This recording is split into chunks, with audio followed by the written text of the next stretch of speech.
Je m'appelle Clémence Dumessi, mais tu peux m'appeler Clémy, et je suis une jeune artiste polyvalente de 22 ans. Aujourd'hui, je suis chanteuse, compositrice, DJ, sound designer et beatmaker. Demain, je rajouterai une autre flèche à mon arc. Tu l'as bien compris, comme beaucoup d'artistes, j'aspire à vivre complètement de ma passion, la musique. Et je dois dire que c'est pas un long fleuve tranquille. C'est pourquoi j'ai créé ce podcast. Je veux aider les artistes à comprendre la musique et ses coulisses, à apprendre de leurs victoires, de leurs échecs et de leurs struggles. Car au final, tout fait partie du jeu. Bienvenue au Future Love Sound Podcast. Future Love Sound. Future Love Sound. Future Love Sound. Future Love, Future Love, Future Love. Hello mes music lovers, j'espère que vous allez bien. Bienvenue dans cet nouvel épisode du Future Love Sound Podcast. Je suis Clémence aka Clémy, votre host, et je suis ravie de vous retrouver pour cet épisode numéro 5 déjà, consacré à un sujet particulier qui me touche actuellement. Donc je suis vraiment encore dedans. Comment transformer sa passion en business. Donc, comme je vous l'ai dit, moi c'est un sujet qui me parle complètement parce que pour le coup je suis encore dans cette phase-là de transformer ma passion qui est la musique en un business viable à long terme. Donc voilà, ce podcast il va s'adresser à tous les gens qui ont des rêves et qui ont des passions et des projets qui trottent dans leur tête depuis un moment et qui hésitent à se lancer et qui savent pas trop, mais ça s'adresse aussi à moi du coup qui suis encore dans le processus. Petite info, selon l'INSEE, il y a plus de 2,3 millions de Français qui cumulent plusieurs emplois en entreprise. Et parmi eux, il y en a beaucoup qui ont réussi à transformer leur passion en une activité à temps plein. Donc en fait, ce désir de créer sa propre entreprise, il peut naître d'un passe-temps, d'un loisir, d'une passion, ou tout simplement d'un désir de gagner plus d'argent. C'est aussi valable. Généralement, l'idée, elle est quand même dans notre tête. On va pas se mentir. Quand on a une passion, c'est juste qu'on hésite. On est freiné par des peurs, par des expectations, par des scénarios que notre cerveau va se faire. Il va se dire non, je peux pas le faire, ça va capoter. En gros, c'est panique à bord parce que tu passes d'une situation stable, on va dire, à une situation instable. Donc, il ne sait pas ce qui va se passer. Et du coup, il vient te mettre en place toutes ces barrières que tu vas te créer. Donc, et qui vont ralentir du coup ce processus de « Ok, là je suis prêt et là je peux le faire ». Du coup, la forme finale de ton idée ou de ton projet ne sera visible qu'une fois que ces éléments perturbateurs n'auront plus d'effet sur ton projet ou sur toi et qui ne pourront plus t'influencer. Pour ma part, moi la musique elle trotte dans ma tête depuis toujours je pense, mais officiellement, genre le moment où j'ai commencé à faire le remue-ménage dans ma tête et je me suis dit bon, ok, ça peut vraiment devenir mon projet de vie. Ça va être novembre 2018 au moment où j'ai commencé à lancer mes vidéos. Donc tous les mercredis, je faisais des vidéos qui s'appelaient les Clémy Wednesday où je partageais des covers, mes compositions, des choses qui m'inspirent. Et c'était vraiment, je pense pour moi, le moment où je me suis dit ok, ça peut se faire. C'est possible, tu peux y arriver en vrai. Il n'y a que toi qui te bloque depuis tout ce temps. Donc c'est aussi une remise en question. Parce que du coup, quand on choisit d'explorer cette voie-là et de prendre sa passion, un truc qui nous tient à cœur, donc où on met beaucoup de nous humainement dedans, on va aussi se remettre en question, c'est accepter qu'il y a des choses qui vont fonctionner, d'autres qui ne vont pas fonctionner, et continuer en fait. Donc maintenant qu'on a dit tout ça, j'ai trouvé 4 conseils importants à suivre afin que vous puissiez parvenir au mieux à votre objectif qui est donc de transformer votre passion en business. Premièrement, identifier les opportunités.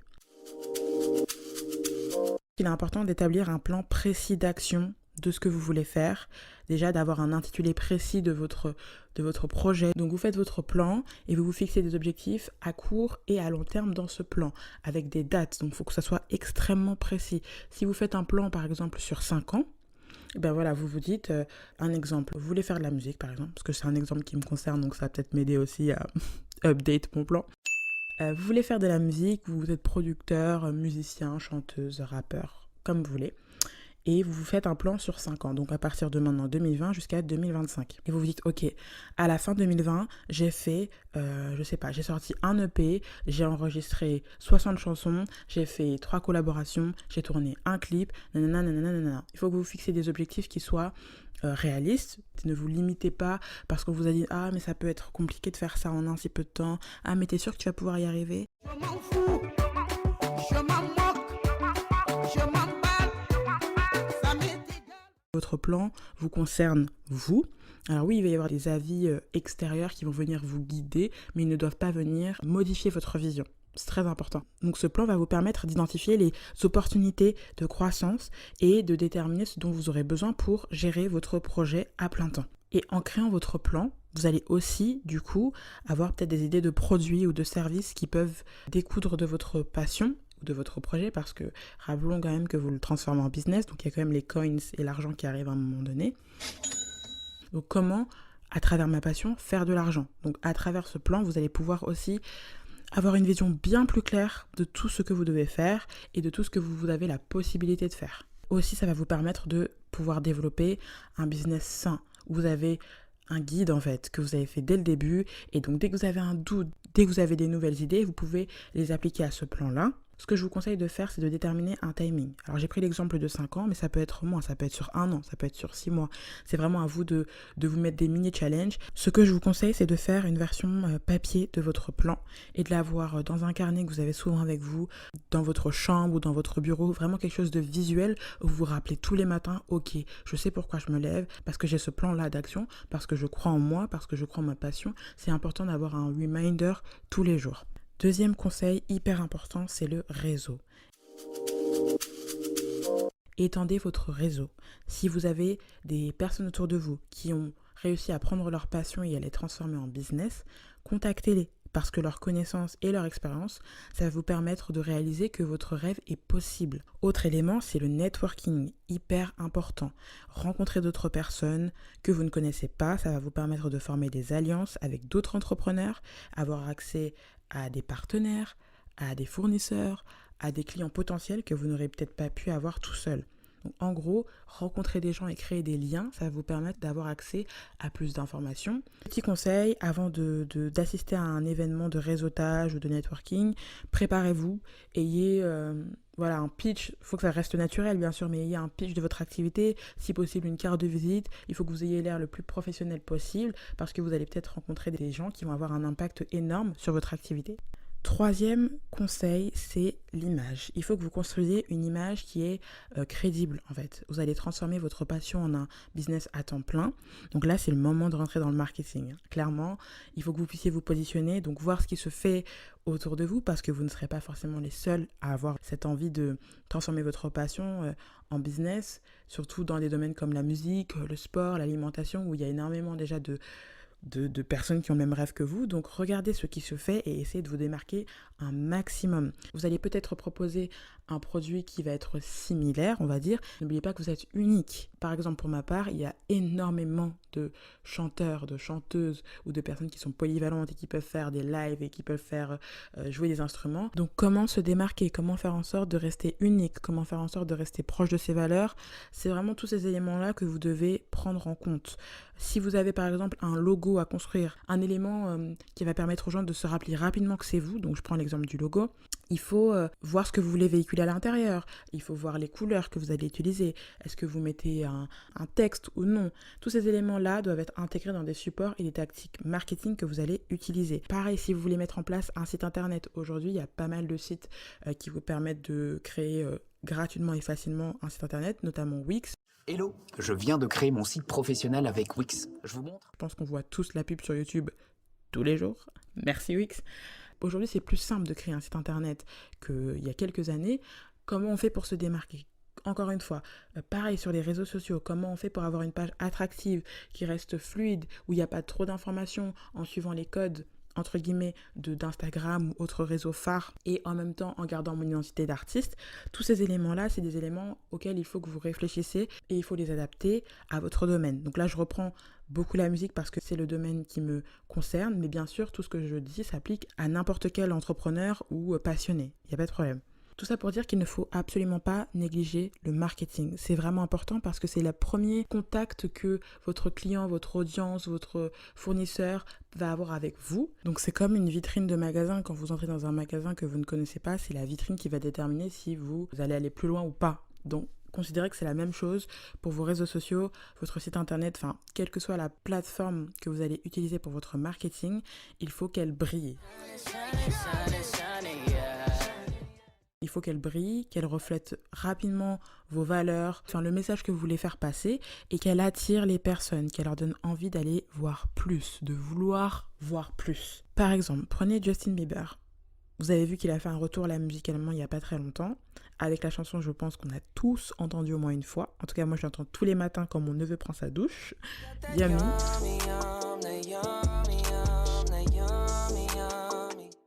Alors oui, il y a une énorme campagne marketing autour de Yummy, je ne sais pas si vous avez un petit peu suivi, parce que ça a fait un peu polémique. Des challenges sur TikTok, sur Instagram, des rencontres avec des fans, des collaborations avec des youtubeurs, des influenceurs, des demandes de stream un petit peu douteuses. Genre streamer mon single toute la nuit, etc. Bon, voilà, ça... on met sur le côté. Tout ça pour vous dire que oui, il y avait une démarche de faire en sorte que le single soit numéro 1, mais pas que. Il y avait aussi cette volonté que les gens aient une envie incroyable d'écouter la suite. Et du coup, la suite, c'était quoi? L'album qui devait sortir quelques temps après. Donc, les campagnes marketing sont vraiment importantes. Elles sont utilisées à tout moment. Le marketing est vraiment présent dans nos vies et en l'occurrence pour vous, il sera très, très, très important. Il est même essentiel. Quatrième et dernier conseil que je peux vous donner, c'est de créer du contenu de qualité. Alors, ça peut en faire sourire certains parce que ça paraît évident, mais en vérité, pas forcément. Donc, je vous ai parlé des réseaux sociaux juste avant, et on va revenir dessus. Il faut que vous soyez présent, mais vraiment présent. Comme le plan que vous avez fait dès le début, il faut que vous ayez un plan pour vos réseaux sociaux, pour votre communication. C'est vraiment essentiel pour développer votre activité. Optimisez vos ressources en vous consacrant sur des plateformes où vos clients sont le plus engagés. Donc si vous êtes un artiste par exemple, Instagram, ça va vraiment être votre maison mère. SoundCloud également parce que c'est une plateforme gratuite, donc ça va vous permettre d'exposer gratuitement vos œuvres. Bon, inscrivez-vous à la SACEM, c'est important. Mais voilà, toutes ces plateformes-là vont vous permettre, selon votre domaine d'activité, de vous mettre en avant plus facilement. Donc la communication, c'est vraiment au cœur des réseaux sociaux et du marketing de contenu. C'est vraiment l'opportunité de créer un climat de confiance et un lien même avec vos clients, entre guillemets, c'est vraiment le terme technique, mais avec votre audience, avec vos supporters. À vous de définir du coup pour le terme que vous préférez. Et aussi de générer des leads. Donc plus vous avez de personnes qui vous suivent, qui créent un lien, qui vous repostent, qui vous partagent, etc., plus votre base de données ou votre base d'abonnés ou autre va augmenter. Et du coup, en créant un contenu de qualité, ça va vous permettre de mieux vous positionner en tant qu'expert sur les thématiques proches de votre entreprise. Votre contenu doit vraiment être le moteur des conversations et des échanges. Quelques règles simples d'engagement à suivre. Utilisez des images et des médias quand c'est possible pour inciter clairement les consommateurs à passer à l'action. Donc, des vidéos, des animations, faites des lives, collaborez avec d'autres personnes. Enfin, vraiment, soyez actifs en fait, pour le coup. Envisagez de créer un site externe, par exemple un blog, où vous pouvez partager des contenus qui sont un peu plus poussés. Vous pouvez mettre des articles, conseils, donner des contenus un peu plus utiles et pratiques, répondre aux questions qu'on va vous poser, mettre en valeur votre personnalité. Par exemple, YouTube, ça peut aussi être une alternative pour vous. Si vous voulez avoir vos réseaux sociaux et en plus de ça, vous avez votre plateforme sur YouTube qui rentre plus en détail, donc vous pouvez vlogger votre processus de création. Les gens aiment beaucoup suivre une étape du début à la fin, donc ça peut être une alternative. Si vous n'avez pas forcément de problème à partager des éléments et des moments de votre vie, n'hésitez pas. La qualité, c'est vraiment important. Vraiment, la qualité. Ne vous sentez pas obligé de publier tous les jours, mais quand vous publiez un vrai contenu. C'est juste ça. Après, il y a plein d'applications comme Later par exemple qui vous permettent de programmer des posts. Vous pouvez vous dire par exemple, je poste le mardi et je poste le jeudi. Donc je fais pas mal de contenu en avance, donc il faut aussi s'organiser. Le shooting de vos photos si vous faites un shooting, ou au moins les photos sélectionnées, les légendes, les descriptions, les effets, etc. Tout est déjà préparé. Vous les mettez sur Later, je vous mettrai le lien dans la description, et vous programmez tout. Donc Later s'occupe de gérer le post pour vous. Donc si à mardi 18h vous avez mis poster une photo de mon chien par exemple, ou poster une photo de ma nouvelle création musicale du moment, et mardi 18h ça sera posté. Et vous n'aurez même pas à gérer cette étape-là. Le tout, c'est d'avoir un contenu organisé, fluide, qui a du sens et qui permet de créer une connexion avec les personnes qui vont suivre votre processus. Ces personnes-là qui, comme j'ai dit tout à l'heure, aiment beaucoup être là du début à la fin et voir l'évolution. Quand vous voyez les youtubeurs aujourd'hui, par exemple, moi je suis une youtubeuse qui s'appelle Lena Situation. Bon, j'ai commencé à regarder ses vlogs, ses vidéos assez tardivement, donc l'été dernier. Mais c'est vrai que pour les personnes qui la suivent depuis le début de la création de sa chaîne, ça fait plaisir parce qu'on s'attache à la personne, on suit son histoire, donc il y a un côté hyper humain, ça devient presque notre amie en fait. Et de voir l'évolution, bon, elle c'est une youtubeuse donc elle filme pas mal de vlogs, de contenu, même sur les réseaux elle est très active. Mais voilà, tout ça, c'est vraiment un métier pour le coup. Ce qui fonctionne, c'est vraiment créer un côté très humain, sans rentrer forcément dans l'excès, mais juste que les personnes comprennent à travers votre art, parce que votre passion, telle qu'elle soit, c'est un art, que les personnes comprennent rapidement qui vous êtes, comprennent ce que vous voulez transmettre, comprennent ce que vous avez vécu si vous le voulez. Il faut qu'il y ait un côté très humain. Parce que je pense que c'est ça qui fait que les personnes qui ont réussi aujourd'hui ont réussi, c'est qu'au-delà d'avoir des produits cool, etc., il y a un côté très humain, il y a un côté très je suis proche de toi, j'ai vécu les mêmes choses que toi, et au final, je suis un humain comme toi qui va aux toilettes, qui fait pipi caca. Enfin, essayez de baisser au minimum cette barrière en gardant quand même votre vie privée et votre intimité, si vous le souhaitez en fait. Pour ma part, je sais que les réseaux sociaux ont aujourd'hui une très grande place dans la promotion d'un artiste. Dans mon art, il y a beaucoup de moi. Il y a vraiment beaucoup de moi. Ça va être des choses qui m'ont touchée. Ça va être, par exemple, une des dernières créations musicales que j'ai sorties, c'était par rapport au confinement, du coup, qui est toujours actuel. Et au fait que je voyais énormément sur les réseaux sociaux cet état de panique où les gens considèrent que comme ils sont bloqués chez eux, ils peuvent rien faire, et il y a cette forme de stress et d'anxiété qui est aussi divulguée partout et constamment. Voilà, je ne vais pas citer des chaînes, mais ça commence par B et ça finit par TV. Et en fait, je me suis retrouvée dans le même état, sans le savoir, de me dire mais je suis bloquée chez moi, mais je peux rien faire, d'avoir un sentiment de frustration énorme. Et après avoir discuté avec ma grande sœur qui m'a expliqué en fait que j'étais pas vraiment bloquée dans la maison, j'étais bloquée dans ma tête. Et ça a pris du temps, ça a germé parce que je voulais pas du tout écouter, je l'ai très mal pris d'ailleurs. Et en fait, après 2-3 semaines, j'ai compris, j'ai dit mais it makes sense. Et j'ai décidé d'en faire un son qui s'appelle Trapped, d'ailleurs que vous pouvez retrouver sur mon Instagram. Le message de ce son, c'est Trapped in your home, not in your mind. Donc bloqué dans ta maison, mais pas dans ton esprit. Trapped in your home, not in your mind. Trapped in your home, not in your mind. Trapped in your home, not in your mind. Je me suis rendu compte que le blocage, c'était moi seule qui me le faisais en fait. Que littéralement, mon esprit n'avait pas de barrière. Et que je sois à l'extérieur ou dehors, je pouvais tout autant créer, je pouvais tout autant être heureuse même. Donc voilà, ce son-là, c'était aussi une forme de thérapie pour moi-même. Et parce que ça m'arrive d'oublier, je le réécoute et je me dis, meuf, oublie pas que t'as fait ce son en fait. Donc tout ça pour dire que j'ai eu énormément de retours positifs, de personnes qui m'ont remerciée parce que grâce à ce son, ils ou elles ont pu voir le confinement autrement, ont pu effacer un peu cette barrière mentale et se concentrer sur des choses importantes. Et ça m'a rappelé en fait à quel point le contact et le fait de mettre beaucoup de moi dans mes sons, c'était important parce que ça permettait de créer vraiment un lien fort avec les personnes qui me suivent. Mettez de vous dans votre art, mettez de vous dans votre marketing, mettez de vous dans votre contenu. Tout ça, c'est par rapport à vous. N'oubliez pas que c'est votre projet, que c'est votre passion, que les gens vont seulement suivre, mais ce ne sont pas les acteurs de votre vie, en fait. Parce que là, vous faites un changement assez radical. Vous allez peut-être quitter un emploi ou autre pour vous lancer dans quelque chose qui vous a toujours passionné, qui vous a toujours fait kiffer, mais vous avez eu peur. Moi, je suis là pour vous dire une chose, et c'est ma devise actuellement. Si tu as peur, fais-le. Si tu as peur, fais-le. Donc faites le grand saut.